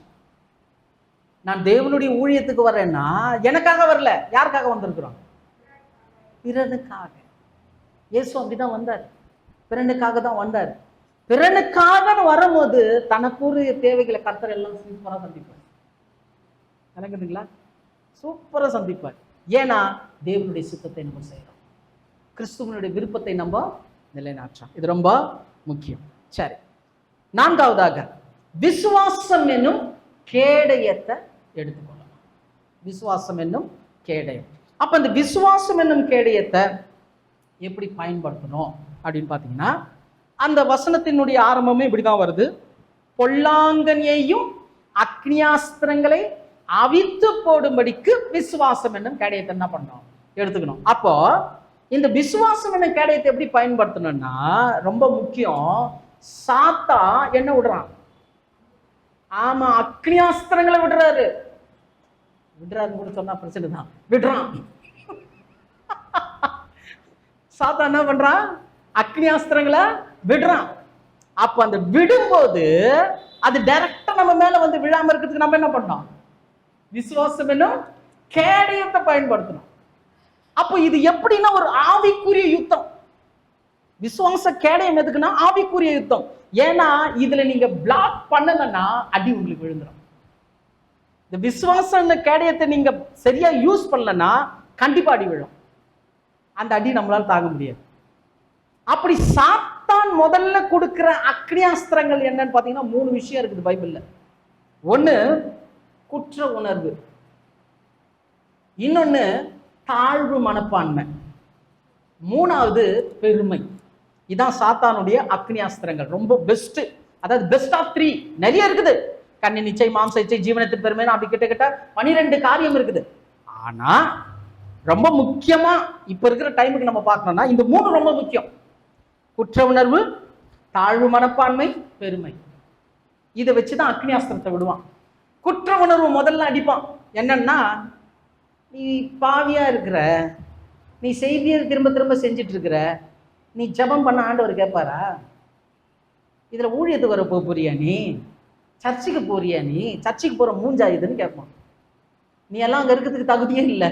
இப்படி நிறைய விஷயங்களை தேவனுக்காக நம்ம ஏதாவது செய்யணும்னு நினைக்கும் போது உள்ள இருந்து குட்டுவான். தாழ்வு மனப்பான், குற்ற உணர்வு. நம்முடைய காரியங்களை நமக்கு ஓட்டி காட்டுவான். இதெல்லாம் நீ செஞ்சியே, இதெல்லாம் நீ பண்ணியே அப்படின்னு சொல்லி செஞ்சு ஓட்டி காட்டும் போது நிறைய பேர் என்னுடைய ஊழியத்துல நான் சாதாரணமா நான் ஒண்டியா போய் ஊழியம் செஞ்சதே கிடையாது. யாராவது ஒருத்தரை கூப்பிட்டு போயிடுவேன், இல்லை யாராவது ஒரு 4-5 பேரை கூப்பிட்டு போயிடுவேன், இல்லை யாராவது ஒரு டீமை கூப்பிட்டு போயிடுவேன். ஏன்னா அங்க ஏதாவது ஒரு பயன்படுவாங்க, எதுக்காவது அவங்க பயன்படுவாங்க. ஆனா சமீப காலமா பாக்குறேன், யாராவது ஒருத்தர் கூப்பிட்டா இல்லைண்ணே வர முடியல, இல்லை பிரதர் என்னால முடியல, முடிச்சுட்டு கடிச்சிட்டு வந்து கேட்டா சொல்லுவாங்க, ஜெபம் பண்ணனே சோர்வாகி போச்சு, என்னால வர முடியல. என்னப்பான்னா அப்புறம் அவரு நோண்டி அவர்கிட்ட இந்த விஷயத்த வாங்கினா சொல்லுவாரு, இந்த மாதிரி ஜெபம் பண்ணும் போது எனக்கு இந்த மாதிரி ஒரு எண்ணம் வந்தது, அதனால அதை எதுக்கு நான் வந்து இது பண்ணோம், நானே சரியில்லை, நான் எதுக்கு அங்க வரணும், நான் சரியில்லை, நான் எதுக்கு அங்க வரணும். குற்ற உணர்வு. அந்த மாதிரி குற்ற உணர்வு வரும்போது, அந்த அக்னியாஸ்திரம் வரும்போது நீங்க என்ன பண்ணணும்? விசுவாசம் என்ன கேடயத்தை யூஸ் பண்ணணும். எப்படி யூஸ் பண்ண தெரியுமா? இயேசு எனக்காக மரித்திருக்கிறார், அவருடைய ரத்தத்தினால நான் நீதிமானா இருக்கிறேன். என்னுடைய சுயநீதி இல்லை, என் நீதி அழுக்கும் கந்த அவருடைய நீதி தான் எனக்கு. அவருடைய நீதினால நான் தேவநீதியா இருக்கிறேன். அப்போ ஊழியம் என்பது என்னுடைய வேலை, தேவனுடைய காரியம், என் மேல் விழுந்த கடமை. புரியுதுங்களா? அப்படி நம்ம என்ன பண்ணோம்னா அந்த குற்ற உணர்வுல இருந்து வெளியில வரும். தாழ்வு மனப்பான்மை, எனக்கு ஒண்ணுமே தெரியலங்க. சிலர்லாம் சொல்லுவாங்க, வாங்க இதை செய்யுங்கன்னு, எனக்கு ஒண்ணுமே தெரியல பாஸ்டர், எனக்கு ஒண்ணுமே முடியாது பாஸ்டர், எனக்கு எதுவுமே இதாவது பாஸ்டர், இப்படிதான் சொல்லுவாங்க எல்லாரும். ஏன்? தாழ்வு மனப்பான்மை. ஒரு சிலர் நாங்க வந்து நின்னா, சிலர்லாம் நல்லா அப்படியே வீராப்பா வந்து நின்றுவாங்க. நின்ற பிறகு இங்க வந்து நின்னாயிடா ஒரு மாதிரி ஆயிடும். சில நேரத்துல ஏதாவது நடக்கிறது உண்டு, சம்பவம் நிறைய நடக்கும், அதெல்லாம் மைண்ட்ல வச்சுக்கூடாது. ஆனா என்ன ஆயிடக்கூடாது, நெக்ஸ்ட் டைம் அந்த இடத்துல வரும்போது வேண்டாங்க, நான் அதுக்கு தகுதி இல்லாதவன், நான் இங்கெல்லாம் நிற்க முடியாது, நான் அதெல்லாம் பண்ண முடியாது. இந்த மாதிரி தாழ்வு மனப்பான்மை கொடுக்கறது யாரு? சாத்தான். சின்ன ஒரு உதாரணம் சொல்றேன். தேவனை ஆராதிக்கிற ஒரு முறைமையில கரங்களை உயர்த்தி நிறைய பேர் ஆராதிக்கிறது இல்லை. என்ன அப்படின்னா, அசிங்கமா கையை உயர்த்தி எதுங்க ஆராதனை பண்ண சொல்றாங்க. அசிங்கமா எப்படிங்க கையை உயர்த்தி ஆராதனை பண்ண? அரை நிர்வாணமாக சிலுவையில 2 கரங்களினால் ஆணி அடிக்கப்பட்டு நமக்காக தொங்கினார அவருக்கு நம்ம கரங்களை வைத்து ஆராதனை பண்ண முடியாதா? யோசனை பண்ணிப்பார். இந்த மாதிரி தேவையில்லாத எண்ணம், இந்த மாதிரி தாழ்வு மனப்பான்மை, குற்ற உணர்வு இதெல்லாம் கொடுத்து பெருமையும் கொடுத்துட்றான். சிலர்லாம் வந்து உட்காந்து பிரசங்கம் ஓடும் போதே மார்க் போட்டு உக்காந்துருப்பாங்க. ஒரு என்ன பேசாத்திரமே, என்ன பேசினார், ஏதோ பேசினார், மார்க் போடுறது நிறைய இடத்துல நடக்குதுங்க. நிறைய இடத்துல நடக்குது. எனக்கெல்லாம் தெரியும். சில இடத்துல பிரசங்கத்தை முடிச்சுட்டு போனா திடீர்னு வந்து சொல்லுவாங்க, பிரதர் நீங்க இப்படி பேசுனீங்க, பட் இந்த இடத்துல இப்படி சொல்லியிருக்குது, அந்த இடத்துல அப்படி சொல்லியிருக்குது, இந்த வசனம் இப்படி சொல்லியிருக்குதுன்னு. நம்ம டாபிக் ஏற்ற வசனத்தை தான் எடுத்துட்டு வருவோம். ஒரு கண்டென்ட்ல போனா அதில் தான் போக முடியும். இவங்க இல்லாததெல்லாம் கொண்டு வந்து உள்ள வந்து நுழைக்கும் போது இப்ப அங்க நமக்கு என்ன வந்துடுமோ, அங்க ஒரு விசுவாச பரீட்சை நம்மளுக்கு. அப்படியே நம்மளோ ஏதோ போய் பாயிண்ட்ஸ் அகின்ஸ் எல்லாம் கேதர் பண்ணி வந்து பிரசங்கம் பண்ணி அதை வந்து ஒருத்தர் நோண்டும் போது அப்படிங்களா பிரதர், அப்படிங்களா பிரதர், இந்த பொறுமை ரொம்ப வந்துருச்சு நம்மளுக்கு. சரிங்க பிரதர், நெக்ஸ்ட் டைம் நான் பார்த்துக்கிறேன் பிரதர், முடிஞ்சிடுச்சு. சொல்லுங்கதா. ஏன்னா அப்படி வரும்போது என்ன ஆகுதுன்னா ஒரு பெருமை வந்துடுது. இதெல்லாம் சாத்தான் கொடுக்குது. புரியுதுங்களா? ரொம்ப ஜாக்கிரதையா இருக்கணும். இந்த ஆளுகைத்துவம், இந்த மாதிரி ஒரு விஷயம், குற்ற உணர்வு, தாழ்வு மனப்பான்மை, பெருமை, இந்த அக்னி அஸ்திரங்களெல்லாம் அடிக்கும் போது எப்படி நம்ம மேற்கொள்ளணும்னா, நாவின் அறிக்கை. அதாங்க கேடணும். அதான் கேடணும். சாத்தா விடுறது அக்னியாஸ்திரம். நல்லங்கதான். அக்னியான ஒரு ஈட்டி அவன் அனுப்புறான். இதை எப்படி மேற்கொள்ளணும்னா, யாக்கோப்ல பாக்குறோம் இல்லையா, 3ஆம் அதிகாரத்துல, நாவும் நெருப்பு தான். புரியுதுங்களா? இந்த அக்னியாஸ்திரத்தினால என்ன பண்ணோம், அவனை மேற்கொள்ளணும். அப்போ நம்ம நாவின் கட்ட அழுக்கணும். நாவு தான் நம்முடைய கேடயம். விசுவாசத்தின் கேடயம் எதுனா நாவு. புரியுதுங்களா? அதான் நாவு. நீங்க எதிர்மறையான சூழ்நிலை வரும்போது நீங்க அதற்கு தேவனுடைய வசனத்தை வச்சு பேசணும். குறிப்பா இந்த அறிக்கை செலுத்துறது 3 விதம் இருக்குதுங்க. சரீரத்தோடு பேசணும், இயற்கையோடு பேசணும், பிரச்சனையை பார்த்து பேசணும். இந்த 3ஐயும் இயேசு செஞ்சார். 3ஐயும் பார்த்து இயேசு என்ன பண்ணாரு, செஞ்சார். சரீரத்தோடு பேசணும், இயற்கையோடு பேசணும், பிரச்சனையை பார்த்து பேசணும். சரீரத்தில் ஒரு வியாதி இருக்குதா, தாக்கம் அதிகமா இருக்குதா, இந்த வியாதி இயேசுவின் தழும்பு உண்மை என்றால் இது என்னை மேற்கொள்ளாது. சொல்லி பாருங்க. நிறைய பேர் வியாதிய வெறுக்க தெரியும், வியாதிய வெறுக்க தெரியும், எதிர்க்க தெரியாது. நல்லா புரிஞ்சுங்க. வியாதியை வெறுக்கிறது ஒரு அனுபவம், வியாதியை எதிர்க்கிறது இன்னொரு அனுபவம். அதுதான் விசுவாசம் கேடர். என்ன ஒண்ணா யார் ஒண்ணா அதை ஒன்றா சொல்லிக்கிட்டோம், டாக்டர்ஸ் என்ன ஒன்றா சொல்லிக்கிட்டோம், பெரிய மருத்துவர் நம்மோடு கூட இருக்கிறார். சூழ்நிலை இருக்கும்போது சொல்லுங்க, எனக்கு இந்த நாள்ல ஜீவனை கொடுத்தவர், ஜீவனின் அதிபதியானவர் என் கூட இருக்கிறார். அவர் எவ்வளவு நாள் எனக்கு வச்சிருக்கிறாரோ அவ்வளவு நாள் நான் ஓடுவேன். என் ஓட்டத்தை யாரும் தடை செய்ய முடியாது. அதே நேரத்தில் அவர் எனக்கு வாமா ரெஸ்டடு, வாப்பா ரெஸ்டடு கூப்பிட்டா கண்டிப்பா போய் தான் ஆகணும். புரியுதுங்களா? அப்போ இந்த சூழ்நிலைய நீங்க ஜெயிக்கணும்னா நாவின் அறிக்கை ரொம்ப முக்கியம். எல்லாத்தையும் பார்த்து, கடனை பார்த்து பேசுங்க. கடனுடைய வட்டி கட்டிட்டே இருக்கிறீங்களா, அடுத்த முறை வட்டி கட்டும் போது அறிக்கிட்டு கொடுங்க. இது உலக சாபம். இந்த சாபத்துக்கும் எனக்கும் சம்பந்தம் இல்லை. தேவனே இந்த சாபம் என்னை விட்டு நீங்கும்படி எனக்கு உதவி செய்யுங்க சொல்லி ஜெபம் பண்ணிட்டு கொடுங்க. புரியுதா? உங்க வீட்டுல இருக்கிற பர்ஸ் மேல கை வச்சு ஜெபம் பண்ணுங்க. உங்க வீட்டுல இருக்கக்கூடிய அரிசி டப்பா மேல கை வச்சு ஜெபம் பண்ணுங்க. நீங்க சொல்றது நடக்கும். 5 அப்ப 2 மீன் 5000 பேருக்கு கொடுத்தவர் உங்களுக்குள்ள இருக்கிறாரு. ஆமா, கடன் வாங்க மாட்டாய் கடன் கொடுப்பாயின்னு இருக்குதுல்ல. முதல்ல கடன் கொடுக்கணும்னா கடன் வாங்காம இருக்கணும். அப்போ கடன் வாங்குறது நம்ம செஞ்ச ஒரு தப்பு, தெரியாம ஏதோ ஒரு விஷயத்துல வாங்கிட்டோம். ஆனா கடன்ன்றது தேவனுடைய அகராதியில கிடையாது. ஆனா அதுல அவஸ்தைப்படுறோம்ல. இப்ப அதுல இருந்து நம்ம வெளியில வரணும்னா அறிக்கை இடுங்க. ஏன் இவ்வளோ ஓப்பனா சொல்றேன்னா, கிட்டத்தட்ட பல லட்சங்கள் கடன்ல இருந்து வெளியில வந்தவன் நாங்க. எப்படி வெளியில வந்தேன்னா அறிக்கையினாலதான். அறிக்கையினாலதான். இந்த அறிக்கை இல்லைன்னா கடன்ல இருந்து வெளியில வர முடியாது. எவ்வளோ முயற்சி பண்ணும். அறிக்கையினால மட்டும்தான் கடல்ல இருந்து வெளியில் வர முடியும். பிரசங்கிப்பது நோட்ஸ் கிடையாது, அனுபவம். விளக்குதுங்களா? அனுபவம் தான் பிரசங்கமா மாறுது. ஏன்னா அவர் அனுபவிக்கிறோம். அனுபவிச்சதுனால அனுபவத்தை பகிர்ந்து கொள்கிறோம். சரியா? சரி, ஓகே. அப்போ சமாதான விசுவாசம் என்னும் கேடயம்ன்றது நம்முடைய விசுவாச அறிக்கை. அதை சரியான நேர்த்தியா நம்ம என்ன பண்ணோம்? அதை பயன்படுத்தணும். ஐந்தாவதாக ரட்சண்யம் என்னும் தலைசீரா. இந்த ரட்சண்யம் என்னும் தலைசீரா, அதாவது ரட்சிப்பு, இதை எப்படி நம்ம பெற்றுக்கொண்ட இந்த ரட்சண்யம் என்னும் தலைசீராவை எப்படி பயன்படுத்தணும், எந்த விதத்துல பயன்படுத்தணும் அப்படின்னா, கடந்த முறை பார்த்தோம், தலையாகிய இயேசுதான் ரட்சிப்பு. யாஷுவா அப்படின்னா, யாஷுக்குவானா யெகோவா ரட்சிக்கிறார் அப்படின்னு ஒன்று.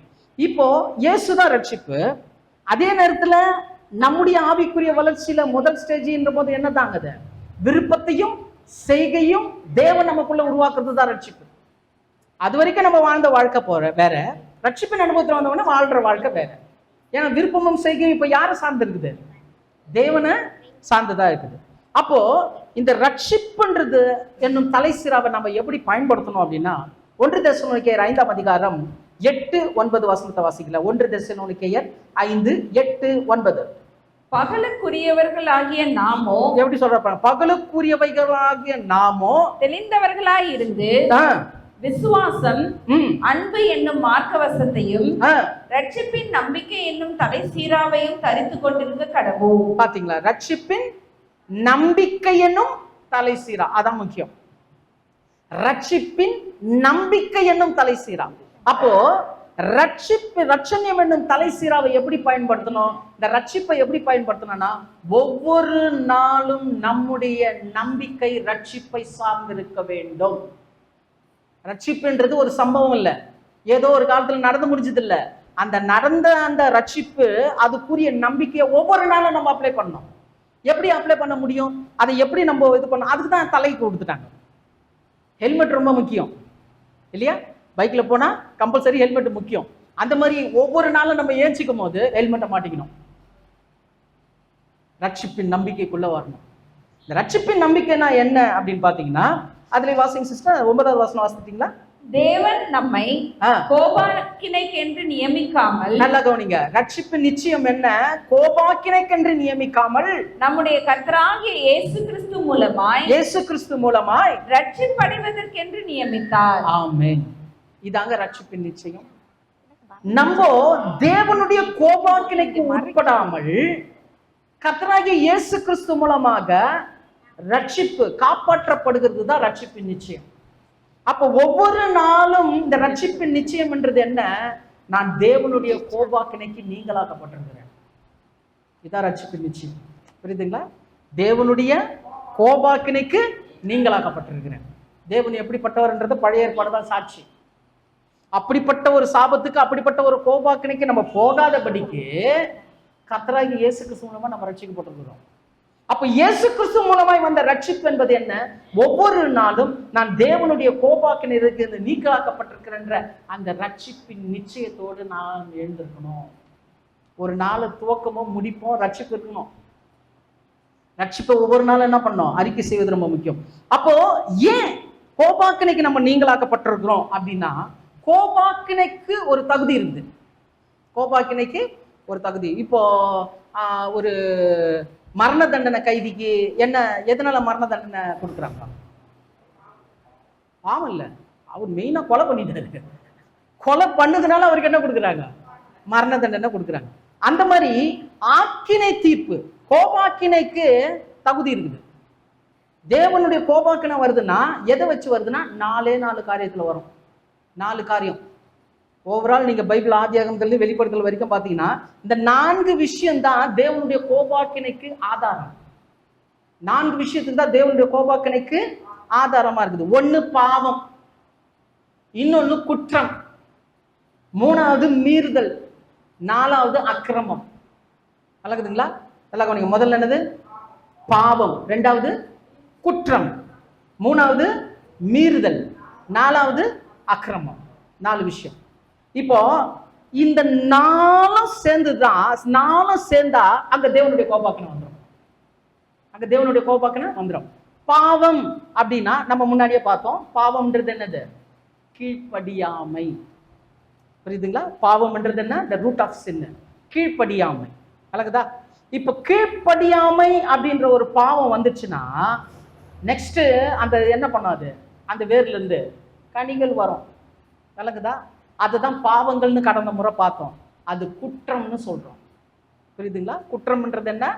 அந்த பாவத்தை செய்யுது, பாவத்துக்குரிய காரியத்தை நம்ம செய்யறது குற்றம். ஆனாதான் இன்னைக்கு கூட நீதிபதிகள்லாம் என்ன சொல்றாங்க? குற்றவாளி. ஏன் சொல்றாங்க குற்றவாளி?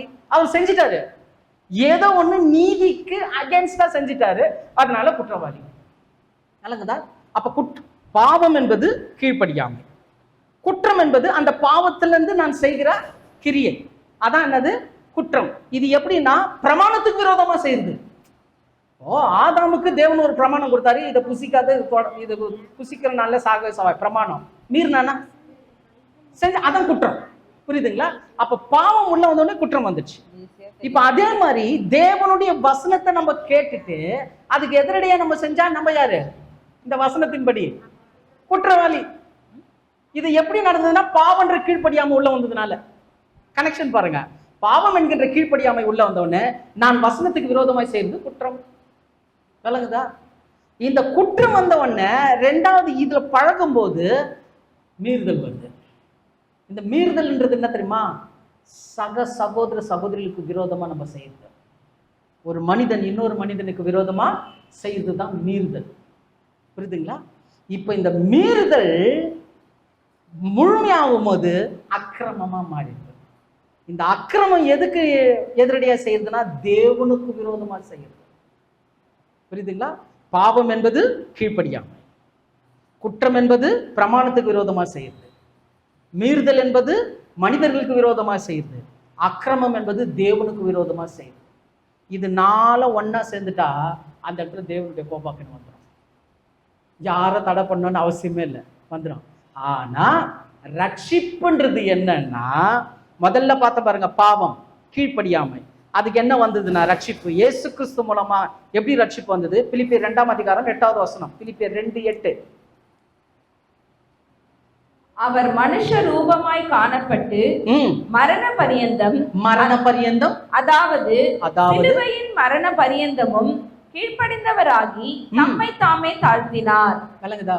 நம்முடைய கீழ்ப்படியாமை கூறிய பாவத்தை எடுக்கிறதுக்கு அவர் என்ன பண்ணாராம்? சிலுவையில் மரண பரியந்தமா கீழ்ப்படிந்தார். விளங்குதா? நெக்ஸ்ட் பார்க்கும்போது குற்றம், மீறுதல், அக்கிரமம் எல்லாம் எங்க வந்துட்டு தெரியுமா? ஏசாயா 53ஆம் அதிகாரம் 10வது வசனம் வாசிங்க.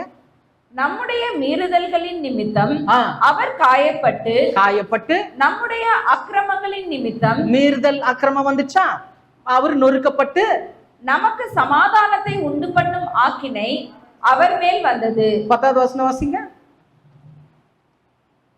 கர்த்தரோ அவரை நொறுக்க சித்தமாகி அவரை பாடுகளுக்கு உட்படுத்தினார். அவருடைய ஆத்துமா தன்னை குற்ற நிவாரண பலியாக ஒப்பு கொடுக்கும் போது வந்துச்சு பாருங்க. குற்ற நிவாரண பலியாக ஒப்பு கொடுக்கும் போது அவர் தமது சந்ததியை கண்டு நீடித்த நாளாய் இருப்பார். பாத்தீங்களா? வந்துருச்சுங்களா? நம்ம பார்த்த 4 விஷயம் வந்துருச்சு. பாவம், கீழ்ப்படியாமை. இயேசு என்ன பண்ணாரு? நமக்காக கீழ்ப்படிந்தார் மரண பரியந்தமும். அப்போ குற்றம்ன்றது இயேசு குற்ற நிவாரண பலியா மாறினாரு. மீறுதல் அக்கிரமன்றது நம்முடைய மீறுதல் நிமித்தம், நம்முடைய அக்கிரம நிமித்தம் அவர் நொறுக்கப்பட்டார். எத்தனை பேருக்கு விளங்குது? இப்போ இந்த 4 காரியமும் தேவனுடைய கோபாக்குன்னு நமக்கு டைரக்டா வந்துடும். அப்போ யோசனை பண்ணி பாருங்க, ஒவ்வொரு நாளும் இப்படிப்பட்ட தேவனுடைய கோபாக்கிலேருந்து நம்ம நீங்களாக்கப்பட்டிருக்கோம். யாரால நீங்களாக்கப்பட்டிருக்கிறோம்? இயேசு கிறிஸ்து நமக்கு கொடுத்த ரட்சிப்பு. அதனால்தான் ஒவ்வொரு நாளும் இந்த ரட்சிப்பின் நிச்சயம் ரொம்ப முக்கியம். சங்கீதக்காரன் ரொம்ப அற்புதமா சொல்றாரு பாருங்க. அந்த வசனம் வாசிங்க. சங்கீதம் 116 12 13. சங்கீதம் 116 12 13. கர்த்தர் எனக்கு செய்த எல்லா உபகாரங்களுக்காகவும் அவருக்கு எண்ணத்தை செலுத்துவேன். ரட்சிப்பின் பாத்திரத்தை எடுத்துக்கொண்டு, சொல்றாரு பாருங்க, ரட்சிப்பின் பாத்திரத்தை எடுத்துக்கொண்டு கர்த்தருடைய நாமத்தை தொழுது கொள்ளுவேன். ஆமென். இதுதாங்க செய்யணும். ரட்சிப்பென்னும் தலை சீரா என்பது ரட்சிப்பின் நிச்சயம். இதை ஒவ்வொரு நாளும் நம்ம அனுபவிக்கணும். இந்த பாவம், குற்றம், மீறுதல், அக்கிரமத்தினால தேவன் நம்ம தண்டிக்காதபடிக்கு இயேசு கிறிஸ்து மூலமாய் வந்த ரட்சிப்பை அந்த நம்பிக்கையில், அந்த நிச்சயத்துல ஒவ்வொரு நாளும் தோங்கணும், ஒவ்வொரு நாளும் முடிக்கணும். ரட்சிப்பு சாதாரணமான விஷயம் கிடையாது. விளங்குதுங்களா? அது நம்ம தெளிவாக புரிஞ்சுக்கணும். ஆறாவதாக கடைசியாக பார்க்கிறோம், தேவ வசனம் எனும் ஆவியின் பட்டயம். இதை நல்லா கவனிச்சிங்கன்னா, ஃபர்ஸ்ட் எங்க ஆரம்பிச்சோம்? சத்தியம் என்னும் கச்சையில் ஆரம்பிச்சோம். கடைசியில் எங்க முடிக்கிறோம்? தேவ வசனம் என்னும் வசனத்துல முடிக்கிறோம். அப்போ இந்த முழுசும் சர்வாயுத வர்க்கத்தினுடைய முழு சாராம்சமும் எதிர நிக்குது தெரியுமா? ஆரம்பம் சத்தியத்துல நிக்குது, முடிவு வசனத்துல நிக்குது. முழுதும் நம்ம வசனத்துல தான், சத்தியத்துல தான் நிக்கணும். இதுதான் சர்வாயுத வர்க்கம். புரியுதுங்களா? விளங்குதுங்களா? இது எல்லாம் ஒன்னா சேர்ந்ததுதான். புரியுதுங்களா? அப்போ சமீபத்தில் ஒரு ஆட்டோல ஒரு அருமையான ஒரு வாசகம் பார்த்தேன். வசனம் இல்லாத வாழ்க்கை விசனம் உள்ள வாழ்க்கையா. பெரிய பிலாசபர் பொழுது அவரு ரொம்ப அருமையா எழுதியிருந்தார் ஒரு கிறிஸ்தவர். வசனம் இல்லாத வாழ்க்கை விசனமான வாழ்க்கை. உண்மை அதுதான். ஏன்னா இந்த வசனம்ன்றது நம்முடைய வாழ்க்கையில ஒன்றி போன. நிறைய பேர் கிறிஸ்தவர்கள் விழுறதுக்கு, இடரலா இருக்கிறதுக்கு, ஏன் தேவனுடைய சர்வாயுத வர்க்கம்னா என்னன்னு தெரியாம இருக்கிறதுக்கு என்ன காரணம் தெரியுமா? வசனம் தெரியல. ஏன் வசனம் தெரியல தெரியுமா? பைபிள படிக்கிறது இல்லை. எத்தனை பேர் இன்னைக்கு பைபிள் படிக்கிறாங்க கிறிஸ்தவர்கள்? எவ்வளவு கஷ்டம் தெரியுங்களா? இது எப்படின்னா, நம்ம உலகத்துக்கு சார்ந்தவங்க இல்ல, பரலோகத்தை சார்ந்தவங்க, ஆனா உலகத்துல இருக்கிறோம். அப்ப பரலோகத்தை சார்ந்த நம்ம உலகத்துல இருக்கிறதுனால பரலோகத்துக்குரிய காரியத்தை எப்படி தெரிஞ்சுக்க முடியும்? பரலோகத்துக்குரிய காரியம் இதுலதான் இருக்குது. இதுலதான் தெரிஞ்சுக்க முடியும். கூடுமான வரைக்கும் வசனங்களை வாசி. புரியுதுங்களா? ஏன்னா வசனம் ரொம்ப முக்கியம். வாசிங்க 1 யோவான் 2ஆம் அதிகாரம் 5வது வசனம். 1 யோவான் 2:5. அவருடைய வசனத்தை கை கொள்ளுகிறவனிடத்தில் தேவ அன்பு மெய்யாக பூரணப்பட்டிருக்கும். அவ்வளவுதாங்க. அவருடைய வசனத்தை கை கொள்ளுகிறவனிடத்துல என்ன பூரணப்பட்டிருக்குமா? தேவனுடைய அன்பு. முன்னாடி பார்த்தோமே சத்தியம், அது கூட எதுல தான் நிக்குது? அன்புல தான் நிக்குது. வசனம் எதுல தான் நிக்குது? அன்புல தான் நிக்குது. பாத்தீங்களா எவ்வளவு வித்தியாசம், எவ்வளவு ஒன்றி இருக்குது பாருங்க. அப்போ வசனத்தை கை கொண்டாதான் தேவனுடைய அன்புல நம்ம நிக்கிறோம். ஒவ்வொரு நாளும் அந்த வசனத்தை படிச்சு அந்த வசனத்தின்படி வாழ்றதுக்கு ட்ரை பண்ணுங்க. வசனத்தை படிக்கும் போது அறிக்கை எடுங்க, ஆண்டவரே இந்த வசனத்தை எனக்கு நினைப்பூட்டி என்னை இதன்படி நடத்துங்கப்பான்னு சொல்லி பாருங்க. தேவனுடைய ஆவியினாலே நீங்கள் நடத்தப்படுவீங்க. ஏன்னா நம்ம நல்ல காரியத்தை கேட்குறோம். எனக்கு ரோல்ஸ் ராய்ஸ் காரை கூட ஆண்டவரே, ஒரு 40,000 நகை கூட இல்லை, வசனத்துக்கு நான் நடக்கணும், எனக்கு அதுக்கு உதவி செய்யுங்க. புரியுதுங்களா? அப்போ அது ரொம்ப முக்கியம். அதனால தான் இந்த கச்சையும் சத்தியமும் வசனமும் ஒன்றோடு ஒன்று இணைஞ்சிருக்கும். ஏன்னா சத்தியத்தை எதுக்கு ஒப்பிட்டு இருக்கிறாங்க சொல்லுங்க? முன்னாடி பார்த்தோங்க, சத்தியம் என்னும் பாதரட்சியா, கச்சை, சத்தியம் என்னும் கச்சை. தேவ வசனமாகிய ஆவியின் பட்டயம் எங்க இருக்கும் தெரியுமா? பட்டயம் எங்க வச்சிருப்பாங்க தெரியுமா? கச்சையில தான் வச்சிருப்பாங்க. நீங்க போலீஸ்மேன் எல்லாம் பாத்தீங்கன்னா பெல்ட் போட்டிருப்பாங்க, அதுலயே கன்னு வச்சிருப்பாங்க. பாத்திருக்கீங்களா? அப்போ பட்டயம் எங்க இருக்குது? சத்தியத்துலதான் இருக்குது. அந்த பாத்திருக்கீங்களா? அந்த போர் சேவர்கள் எல்லாம் நீங்க பாத்தீங்கன்னா தெரியும், அந்த பெல்ட்ல அந்த கச்சையோட சேர்ந்து என்ன இருக்கும்? அந்த பட்டயம் வைக்கிற அந்த இடம் இருக்கும். புரியுதுங்களா? இது ரெண்டும் ஒண்ணு. புரியுதுங்களா? அதனாலதான் ரெண்டு அன்பை சார்ந்து இருக்குது. சத்தியத்தை அன்பினால கை கொள்ளணும். வசனத்தை கை கொள்ளும் போது அன்பு, தேவ அன்பு நமக்குள்ள முழுமையா உண்டு. பரங்குதுங்களா? முழுமையா வந்தது. அதனால தான் யாக்கோபு சொல்றாரு, யாக்கோபு 1 21, 22. யாக்கோபு 1 21, 22. ஆகையால் நீங்கள் எல்லாவித அழுக்கையும் கொடிய துர்குணத்தையும் ஒழித்துவிட்டு உங்கள் உள்ளத்தில் நாட்டப்பட்டதாயும் உங்கள் ஆத்துமாக்களை ரட்சிக்க வல்லமை உள்ளதாயும் இருக்கிற என்ன மாதிரி வார்த்தை இதெல்லாம் பொறுமையா வீட்டுல போய் படிச்சு பாருங்க. அவ்வளவு மகிமையான காரியம் இருக்குதா. வசனத்தை சாந்தமாய் ஏற்றுக்கொள்ளுங்கள். வசனத்தை சாந்தமாய் ஏற்றுக்கொள்ளுங்கள். அல்லாமலும் நீங்கள் உங்களை வஞ்சியாதபடிக்கு திருவசனத்தை கேட்கிறவர்களாய் மாத்திரமல்ல அதன்படி செய்கிறவர்களாயும் இருங்கள். ஆமென். அதன்படி செய்கிறவர்களாயும் இருங்கள். அதாங்க, வசனத்தை கேட்டா மட்டும் போதாது, வசனத்தின்படி செய்ய. இதுதான் பாருங்க வேத வசனம் என்னும் ஆவியின் பட்டயம். அந்த பட்டயம், அந்த சத்தியமும் அந்த பட்டயமும் இருந்தா தான் எல்லாரும் பார்த்து பயங்க. அது ஒரு தனி கணம், அது அந்த கணத்துக்கு இந்த வசனம் ரொம்ப முக்கியம். இப்ப நம்ம பார்த்த எல்லா விஷயமும் எதுல இருந்து தான் கத்துக்கிட்டோம்? வசனத்துல தான் கத்துக்கிட்டோம். கலங்குதுங்களா? அப்ப நம்ம தெளிவா இருக்கணும். ஆகினால எனக்கு அருமையானவர்களே, தேவனுடைய சர்வாயுத வர்க்கத்தை எப்படி பயன்படுத்தணும் அப்படின்னு பார்த்தோம். அதுல முதலாவதாக பார்த்தோம் சத்தியம் என்னும் கச்சை அப்படின்னும் போது அன்புடன் சத்தியத்தை கை கொண்டு கிறிஸ்துவுக்குரிய வளர்ச்சியில வருது.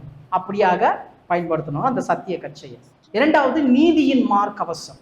இந்த நீதியின் மார்க்கவசத்தை எப்படி பயன்படுத்தணும்னா, நியாய தீர்ப்பு கொடுக்கிறவர் எனக்குள்ள இருக்கிறார் என்ற உணர்வோடு நம்ம என்ன பண்ணோம், அந்த காரிய தேவனுக்கு அந்த நீதியை நம்ம நடப்பிக்கணும். மூன்றாவது சமாதானத்தின் சுவிசேஷ பாதரட்சைன்னு சொல்லும் போது நம்மை நாமே வெறுத்து சுவிசேஷத்திற்காக ஓடணும். புரியுதுங்களா? அதுக்குதான் அந்த பாதரட்சை. நான்காவதாக பார்த்த விசுவாசம் என்னும் கேடயம் என்னும் போது விசுவாச அறிக்கை. சாத்தான் கொடுக்கிற குற்ற உணர்வு, தாழ்வு மனப்பான்மை, பெருமையை மேற்கொள்ளணும்னா அந்த விசுவாசம் என்னும் கேடகம் என்ன? விசுவாச அறிக்கை. ஐந்தாவதாக பார்த்தோம் ரட்சண்யம் என்னும் தலை சீரா என்பது ரட்சிப்பின் நம்பிக்கை. ஆறாவதாக பார்க்கிறோம் தேவ வசனம் என்னும் பட்டயம் என்பது தேவ அன்பும் கிறிஸ்துவுக்குரிய வளர்ச்சியும். புரியுதுங்களா? விளங்குதா? கடைசியா ஒரு வசனத்தை வாசித்து முடிக்கலாம். எபேசியர் 6:18. எபேசியர் 6:18.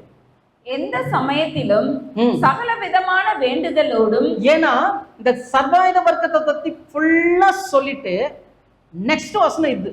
புரியுதுங்களா? வாசிங்க சிஸ்டர். எந்த சமயத்திலும் சகல விதமான வேண்டுதலோடும். எந்த சமயத்திலும் சகல விதமான வேண்டுதலோடும் விண்ணப்பத்தோடும் ஆவியினாலே ஜெபம் பண்ணி அதன் பொருட்டு மிகுந்த மன உறுதியோடும் சகல பரிசுத்தவான்களுக்காகவும் பண்ணும் வேண்டுதலோடும் விழித்துக் கொண்டிருங்கள். இந்த சர்வாயுத வர்க்கத்தை பத்தி முழுசா சொல்லிட்டு கடைசியில எங்க முடிக்கிறார்னா ஜெபத்துல முடிக்கிறார். அங்க ஜெபம் வருது, விண்ணப்பம் வருது, அதுக்கப்புறம் என்ன வர வேண்டுதல் வருது. புரியுதுங்களா? உறுதியோட, ஆவியில உறுதியோட என்ன பண்ணுமா? ஜெபம் பண்ணுமா. இந்த காரியம் எப்படிப்பட்டது? விழிப்புள்ள ஜெபம். இந்த சர்வாயுத வர்க்கத்தை கொண்டு விழிப்புள்ள ஜெபம் என்னன்றது தேவனுக்கு சித்தமான வருகிற நாட்கள்ல நம்ம பார்ப்போம்.